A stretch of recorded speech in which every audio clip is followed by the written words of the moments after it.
This is your news source evening bulletin for today, Monday, the 10th day of January in the year 2022. I'm Gordon Mosley reporting, and here's what we're tracking tonight.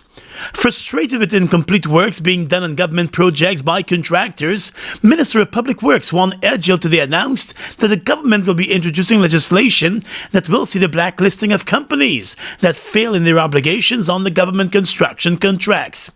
During a press conference hosted by the Ministry of Public Works, Minister Edgel pointed out that the government has been putting up with contractors who have been failing to complete works on schedule, but the time for that will soon come to an end. Over the years, the government has taken some contractors to court over incomplete works, but the Minister of Public Works believes that with all of the infrastructural works being done across the country, the administration will need stronger legislation that could effectively block companies from future government contracts over their failures. Minister Edgel also said the legislation is needed so that his ministry, which provides the technical support for government building contracts, can make use of it to address defaulters. Edgel did not indicate a time frame for the proposed legislation, but he said it is clearly needed to address the problems that have been dogging government contracts over the years. More news coming up in just a moment.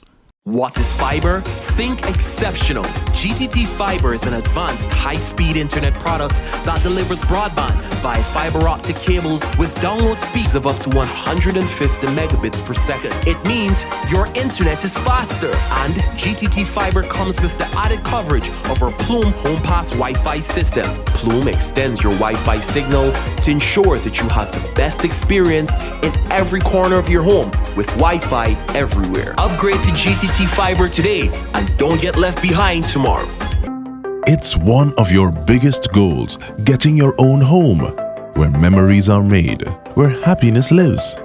You may feel that home ownership or renovation is beyond your reach, but we at Republic want you to know that there's always a way. Ask us about our suite of mortgages. Let's help make your housing wishes come true. Or advise on how the equity in your existing home can finance other dreams and goals.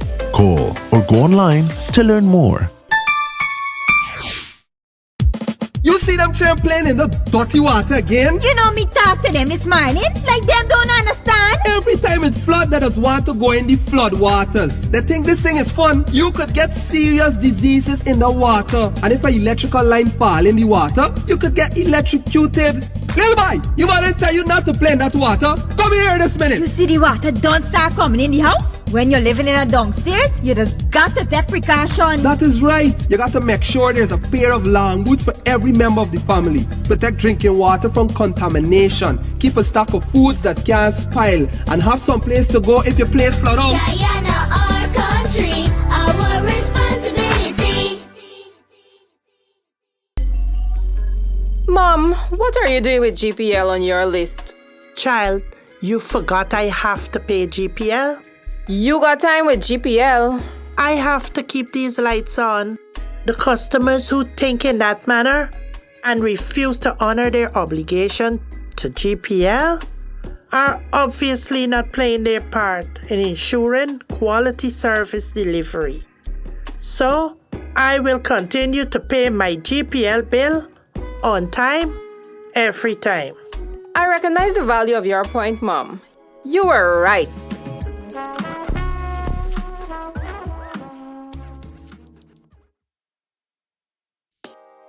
Mobile Delvac and all other mobile lubricants are distributed by Salt Guyana Inc.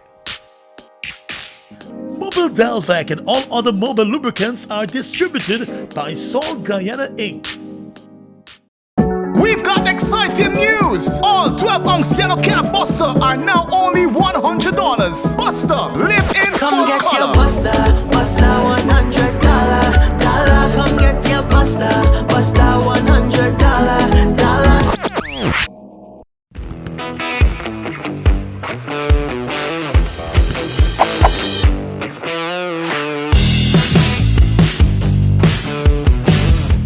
A number of schools across the country have opted to put a pause on in-person classes this week as the number of positive COVID-19 cases in the country continues to climb. Queen's College, which was set to begin its in-person classes in full today, informed parents over the weekend that the virtual classes will continue this week over concerns about the COVID-19 spread. The Bishop's High School has also suspended in-person classes over COVID-19 concerns, as a number of the school's teachers and learners take time this week to get tested after being exposed to the virus in the past week. Another top school, the St. Rosa's High School, first informed parents that it will be suspending face-to-face classes over COVID-19 concerns. Then later this weekend informed the parents that the school has been forced by the Education Ministry to continue face-to-face classes this week, despite the concerns. In a note to parents, the school's administration said a number of staff members and students have tested positive for the virus, while others were exposed to positive family members outside of the school. While the school's board fully endorsed the plan to suspend classes for 2 weeks, the administration later informed parents that the decision to suspend classes for face-to-face learning has been overturned by the Education Ministry. One parent complained on social media that it appears as though the Ministry of Education is playing Russian roulette with the nation's children and teachers, as the COVID-19 spread in the country spikes with more than 6,000 active cases at this time. The Guyana Teachers Union has called for a suspension of in-person classes and asked teachers to take a day of isolation today over the COVID-19 concerns. The Labour Ministry has warned teachers that they could face deductions from their salaries if they stay away from work. Faced with reopened schools and an ongoing surge in new COVID-19 cases across the country, the Minister of Health, Dr. Frank Anthony, today urged unvaccinated teachers and students between the ages of 12 and 17 years old to get vaccinated. The minister said parents should be encouraging their children to get vaccinated and teachers should get vaccinated too.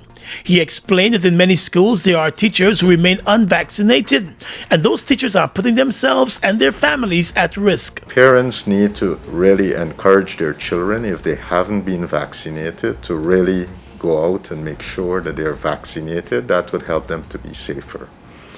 And secondly, teachers also need to encourage children to be vaccinated. The growing number of positive COVID-19 cases across the country has left many parents uneasy with the decision by the Education Ministry to open schools for full-time face-to-face learning.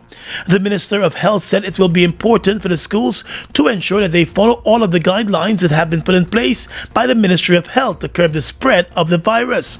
The Health Minister said it will be up to the Ministry of Education to ensure the guidelines are followed. The Ministry of Education obviously would have the mandate to ensure that children coming to school would be in a safe environment, and we have given them broad guidelines what we mean by that. Just over 40% of children between the ages of 12 and 17 years old have received the first dose of the Pfizer vaccine against the virus, although the campaign to get them vaccinated has been ongoing for months. Dr. Anthony said there is lots of work to be done in that area. Meanwhile, he also indicated today that by the end of this week, the Ministry of Health will send 50 samples from COVID-19 positive persons to Trinidad to be tested for the Omicron variant of the virus. Right now, we have all the samples selected, but those arrangements for shipping the samples and for the lab to receive them, those things we are now putting in place to make sure that those samples go to the lab. Once it gets to the lab, they normally take between 2 to 3 weeks to confirm. Going through the sequencing, and then they'll confirm. So this week we expect to ship those samples, and in 2 to 3 weeks' time we will get those results. The minister said that while the lab confirmation is still to come based on the trend in new cases over the past week, it is clear the Omicron variant is present in Guyana. The Guyana Public Service Union today said it has written to the Public Service Ministry once again to begin negotiations for wages and salaries and allowances and other working conditions of service for public servants for the years 2020 and 2021. The government last year approved a 7% across-the-board pay hike for public servants without consulting the Public Service Union, despite numerous efforts by the union for negotiations. The union has complained bitterly that there has been no response to its request for meetings since the new government took office more than a year ago.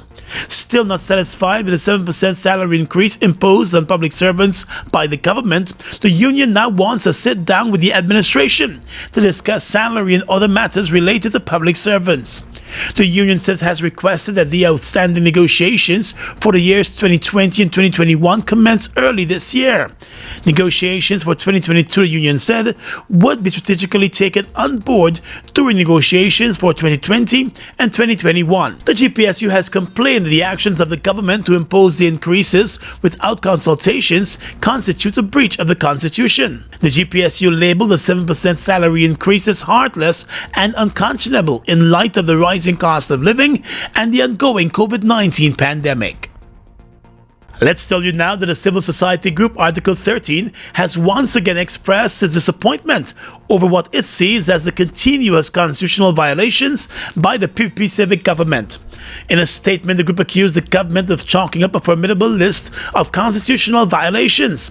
It said what makes those violations worse is the administration's cavalier disregard of legitimate calls for it to avoid such conduct. It said it would like to remind the president that his party did not take an oath of office to uphold the Constitution, but he did, and the violations are his. Further, the group pointed out that it is disappointed at the undue haste with which the government rushed through the Natural Resource Fund legislation through the National Assembly. It said Guyana's sovereignty belongs to the people, not to any political party, and Guyana's wealth too belongs to the people, not to any political party. The group said governments are elected to manage the country's resources in the interest of both current and succeeding generations. It said when the government fails to act in accordance with that mandate, the fundamental trust and confidence that holds the society together are at best strained. The opposition's protest during the debate of the Natural Resource Fund legislation was also denounced by the group Article 13. Let's tell you now that 2 weeks after a drunken fight left 2 minors in the Northwest District dead, one of the men accused of stabbing the men to death appeared in court this morning to face murder charges. The murder accused, Kirtland Damon, also known as Carto, appeared before Magistrate Delon Best in the Georgetown Magistrates Court this morning after turning himself over to the police just a few days ago when a wanted bulletin was issued for his arrest. In court this morning, he was not required to enter a plea to the indictable charges, which stated that on Christmas Eve he murdered gold miners 29-year-old Sherwin Goddard and 21-year-old Sean Franz. The accused was remanded to jail until the 15th of February. Another suspect in the double murder was initially arrested but later released by investigators. The 2 miners who were stabbed to death were accused of starting a fight at a bar in the area on Christmas Eve night, leaving a number of persons injured. As they were making their way back to their mining camp the same night, they were attacked and stabbed to death. An investigation by the police led to the wanted bulletins being issued for 2 suspects. The matter is still under investigation. An accident in the Northwest District in Region 1 which involved an all-terrain vehicle has left a 28-year-old miner dead. A police report said the incident took place on Sunday evening. The dead man has been identified as Steve Ashby of Port Kaituma. According to the police report, Ashby was a pillion rider on the ATV that was being driven by a Brazilian national when the driver lost control, resulting in the ATV flipping over and pinning Ashby down. The driver fled the scene, leaving the injured young man pinned under the ATV. Persons who were in the area assisted in getting the body out from under the vehicle. However, by the time they got to the hospital, Ashby was pronounced dead on arrival by the doctors. The whereabouts of the Brazilian driver are unknown, and he's only known as Ahu. An investigation has been launched. Mobile Special and all other mobile lubricants are distributed by Sol Guyana Inc. Mobile Special and all other mobile lubricants are distributed by Sol Guyana Inc.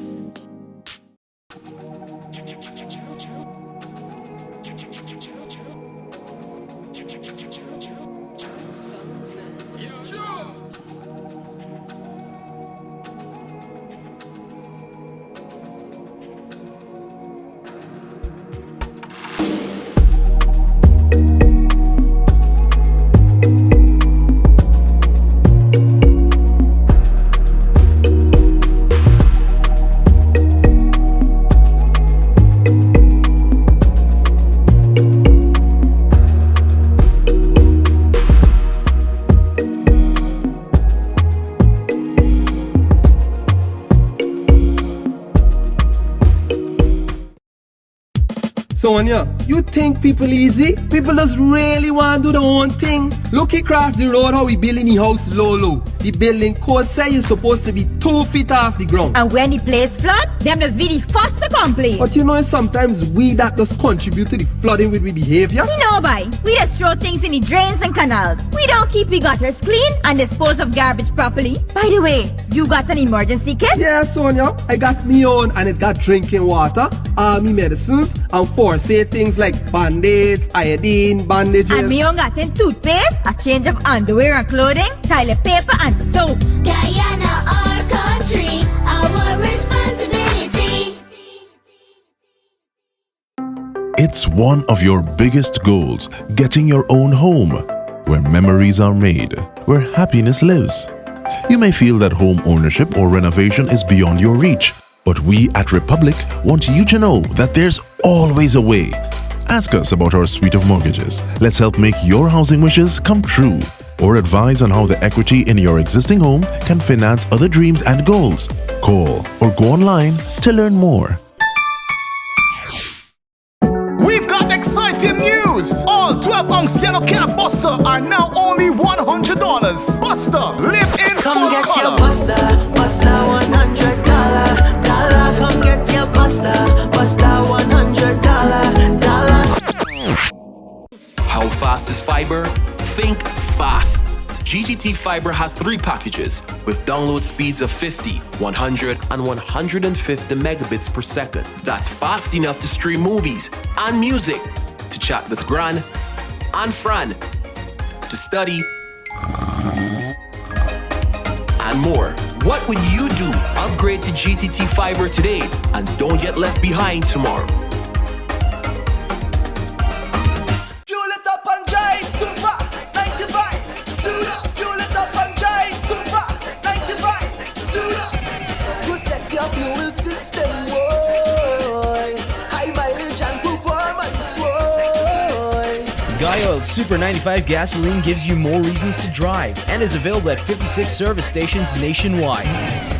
For affordable price, high performance, and high mileage, choose Guy Oil's Super 95 gasoline. Fuel it up and drive.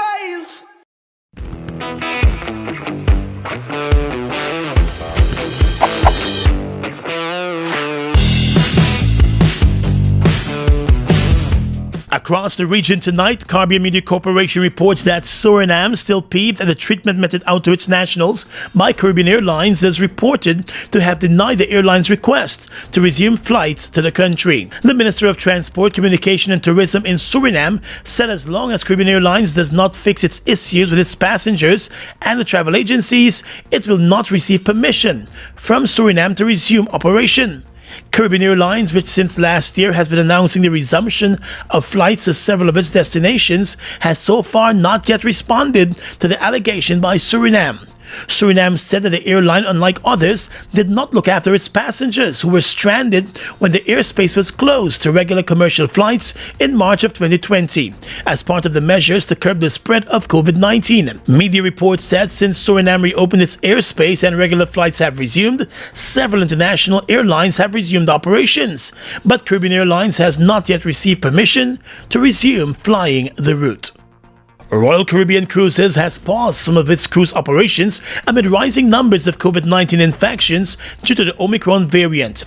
The sailings of 3 ships, Serenade of the Seas, Jewel of the Seas, and Symphony of the Seas, have been paused, while the return of its Vision of the Seas to cruising has been postponed to March, the cruise line said in a statement. Last week, Royal Caribbean called off its Spectrum of the Seas cruise after 9 of its guests were identified as close contacts of someone who tested positive for COVID-19. The contacts have tested negative, but the cruise ship says it will still suspend its operations.